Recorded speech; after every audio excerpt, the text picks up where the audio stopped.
মনে রাখবেন, বিস্ফোরণ যখন হবে আল্লাহ প্রদত্ত, সেটা কেউ ঠেকায় রাখতে পারবে না। মুক্তিযোদ্ধাদের বিস্ফোরণ হবে, 71-এর বিস্ফোরণ হবে, এটা ইনশাল্লাহ আমি বিশ্বাস করি। ইতিহাসকে কেউ মুছে ফেলতে পারবে না। যদি আজকে 1757 সালে যান, তখন 3টা ব্যক্তির নামই আসবে: সিরাজদৌল্লা, লর্ড ক্লাইভ, মির্জা আফর। আরো 100 বছর পরে, 50 বছরে এই ইতিহাস আসবে, নাম আসবে বঙ্গবন্ধু, জামাত শিবির, স্বাধীনতা বিরোধী, আর ইসের খাতায়, মীর জাফরের খাতায় থাকবে ডক্টর ইউনূস মুস্তাক এরাই। হ্যাঁ, গতকালই তো, গত পরশুদিন এই ইনকালাব মঞ্চের যে হাদি, তার উপরে গুলি করেছে কেউ। এটাকে আমি প্রচন্ডভাবে নিন্দা জানাই। যে কোনো আক্রমণ, যে কোনো হত্যা আমি সমর্থন করি না। আশ্চর্য বিষয়, তারা সবকিছু লোকেট করতে পারছে, আসামি ধরতে পারছে না। কিন্তু আবার একটা দুঃখ আছে সাথে সাথে, সে কি মুক্তিযোদ্ধাদের উপরে, 71-এর মুক্তিযোদ্ধাদের উপরে। তার এই ব্যাপারে স্বরাষ্ট্রমন্ত্রী দেখলাম 50 লক্ষ টাকা ঘোষণা করেছে ধরে দিতে পারলে। কিন্তু আমার কাছে কষ্ট লাগে, যখন আমার ভাই কানুকে মারা হয়েছিল, তার আসামিদেরকে ধরে নাই, বলে নাই যে আমি এইটা করলাম তাকে ধরে দেওয়ার জন্য।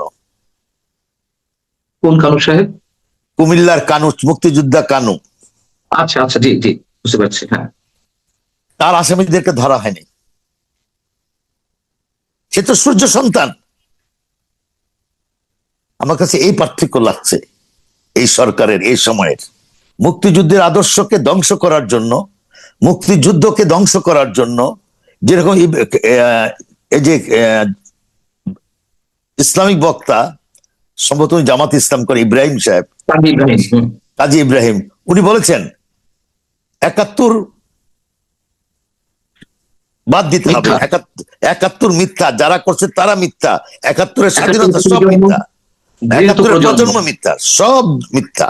এই যে ঘৃণিত প্রজন্ম বলেছেন, ঘৃণিত প্রজন্ম। শুধু ব্যারিস্টার শাহরিয়ার নয়, আপনি কাজী ইব্রাহিমের কথা বললেন, এরকম আরো অসংখ্য ব্যক্তি নানান ধরনের মন্তব্য করেছেন, নোংরা কুৎসিত মন্তব্য করছেন। বিজয় দিবসকে স্ল্যাং এর সঙ্গে ইলিয়াস যেটা করেছে, এটা, এই ভাষা আমরা উচ্চারণ করতে পারবো না, নোংরা ভাষা। হ্যাঁ, তো সেখানে কেন এগুলো ঘটছে? আপনার প্রতিক্রিয়া কি একজন মুক্তিযোদ্ধা হিসাবে? শোনেন, আমি একটু কথা বলে নিতে চাচ্ছিলাম। এই শাহরিয়ার কবির কিছু কাগজপত্র নিয়ে আসেন, উনি বলেন যে কি আমরা তো দেখছি যে নানান প্রান্ত থেকে কথাবার্তা হচ্ছে এই ধরনের। হ্যাঁ, তারা বিভিন্ন জায়গায় বলতে চাচ্ছে যে 16 ডিসেম্বর স্বাধীনতা দিবস না, বিজয় দিবস না, কারণ ভারতের কাছে সারেন্ডার করেছে।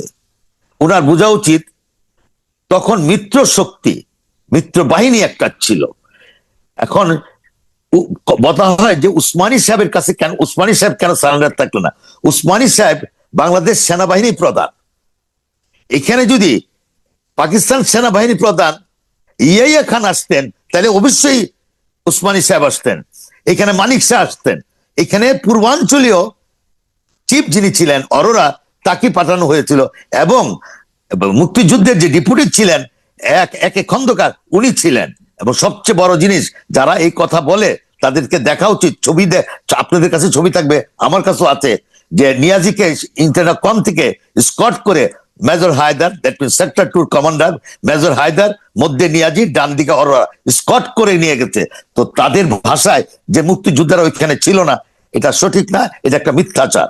এবং তারা আরেকটা জিনিস, আমার একটি প্রশ্ন আছে, আমার নিজের মনে থেকে যে প্রশ্ন আসছে, আপনি যে উত্তরটা দিয়েছেন এটা কি ক্লিয়ার পিকচার দেয়? এবং যে কথাটা বললেন যে যদি ইয়াহিয়া আসতেন, ইয়াহিয়া তো পাকিস্তানের প্রশাসক ছিল, মানে সামরিক প্রশাসক ছিলেন বা প্রেসিডেন্ট ছিলেন।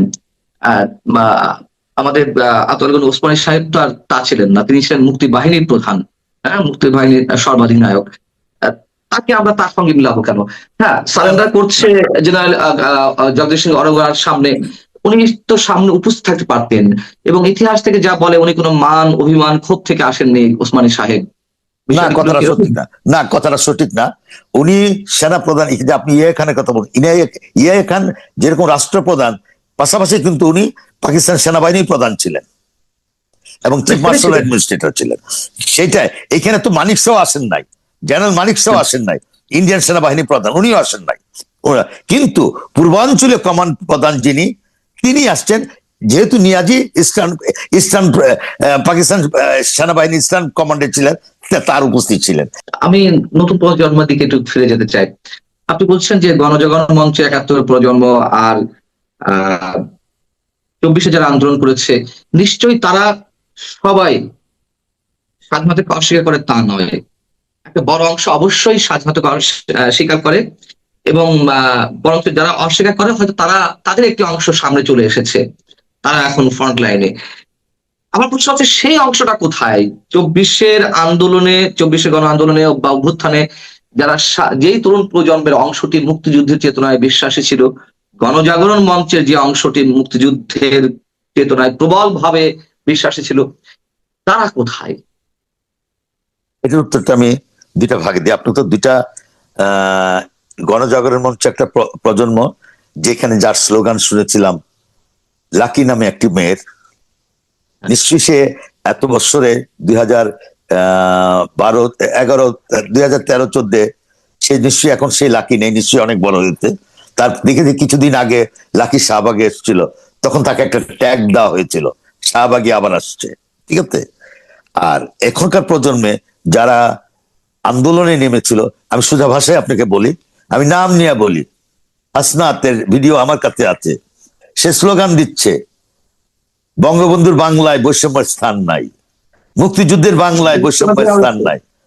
তাহলে এই সার্জিৎ, তার অসংখ্য ভিডিও আছে, বঙ্গবন্ধুকে সে কি বলেছে, বঙ্গবন্ধু সম্পর্কে বলতে বলতে সে মুখে ফেনা উঠিয়ে দিয়েছে।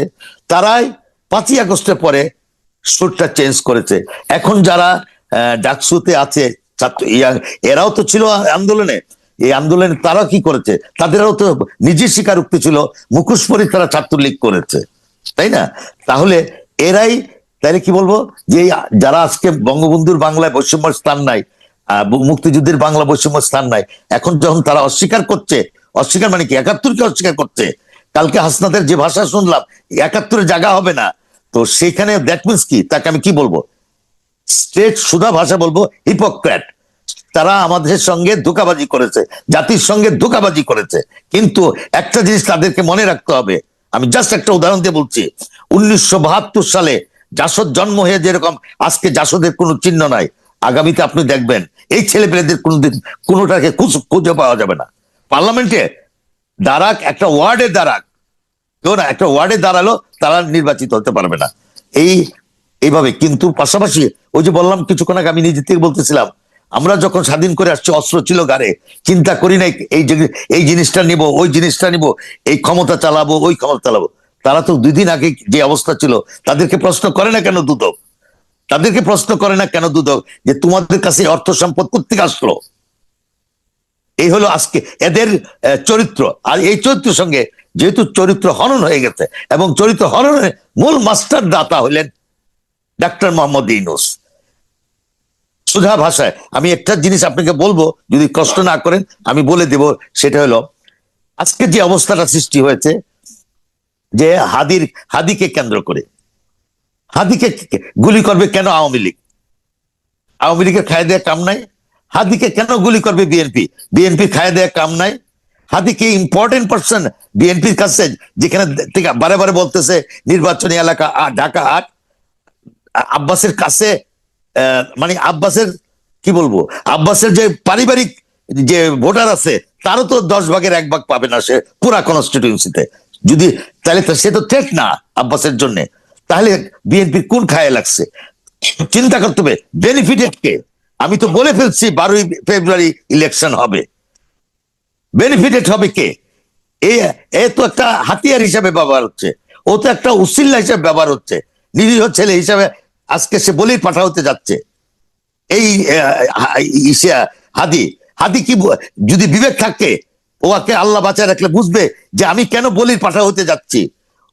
লাভবান হবে কারা দেখেন না? ঐক্যমত দেখার জন্য যে জুস খাওয়াইতে দেখেন না? এখানে লাভবান হবে ডাক্তার ইউনূস। ডাক্তার ইউনূসের কিচ্ছু হবে না, এরকম 10টা হাদিও যদি পৃথিবীতে চলে যায়। কারা করছে তাকে? ডাক্তার ইউনূস একেবারে ক্যালকুলেশন, যেহেতু সে বলে ফেলছে যে ইলেকশন হবে, ইলেকশন তো সে দিতে চায় না, না দেওয়ার পথ তো খুঁজতে হবে। এই এই একটা হচ্ছে, আরেকটা দেখেন না, আবার একটা জখম হয়েছে, কোপাকুপি হয়েছে উত্তরায়, এগুলো সে কালেকশন করবে, এগুলি করে বলবে আপনারা তো কিছু করতে পারছেন না, এই অবস্থাতে ইলেকশন দেওয়া যাচ্ছে না, 2-4টা ইলেকশন অফিস পুরানো হবে, সব তার ডিজাইন এগুলো ভাই, এগুলো সব তার পাল্টা ডিজাইন। প্রশ্ন, প্রসঙ্গক্রমে পাল্টা প্রশ্ন তো আনতেই হয়। আওয়ামী লীগ তো বলেছে নির্বাচন প্রতিহত করা হবে, তো এইগুলো কি প্রতিহতের কোনো লক্ষণ কিনা? এবং যাকে সন্দেহ করা হচ্ছে সে ফয়সাল তো ওরফে শিবিরের লোক। দাউদ খান, কিন্তু বলা তো হচ্ছে ছাত্রলীগের সাথে না, জড়িত ছিল। সে তো শিবিরের লোক, কিছুদিন আগে তো অ্যারেস্ট ছিল, তাই সে আবার বেল পায় কি করে? দুবার বেল পাইছে। যে উকিলে বেল নিয়ে দিচ্ছে তাকে জিজ্ঞেস করেন। এত আবার আমরা এই হাদির সঙ্গে তো ঘোরাঘুরি করছে। জি প্লাস শুনেন, আমি আপনাকে একটা জিনিস বুঝাই দিচ্ছি। জি যদি বলেন কি প্রমাণ, প্রমাণ নাই, এটা হলো লাভ। আমি হিসাব করব এখানে লাভ কার। আওয়ামী লীগের কথা বলেন, আরে ভাই আওয়ামী লীগের তো খুঁজেই পাওয়া যায় না, ওরা দিনের বেলা আসবে, এটাকে কেউ বিশ্বাস করে? আমি পাগলও বিশ্বাস করবে না। যেহেতু আর বুদ্ধিজীবী এমনি দিবসে দেখা যাচ্ছে, না এমনি দেখা যাচ্ছে বিএনপির উপরে আঙ্গুল উঠাতে চাচ্ছে অনেকে। বিএনপি কি, মির্জা আব্বাস বিএনপির, আমি তো একটা পাগলও বুঝবে মির্জা আব্বাসের কাছে ও কি। একজন মুক্তিযোদ্ধা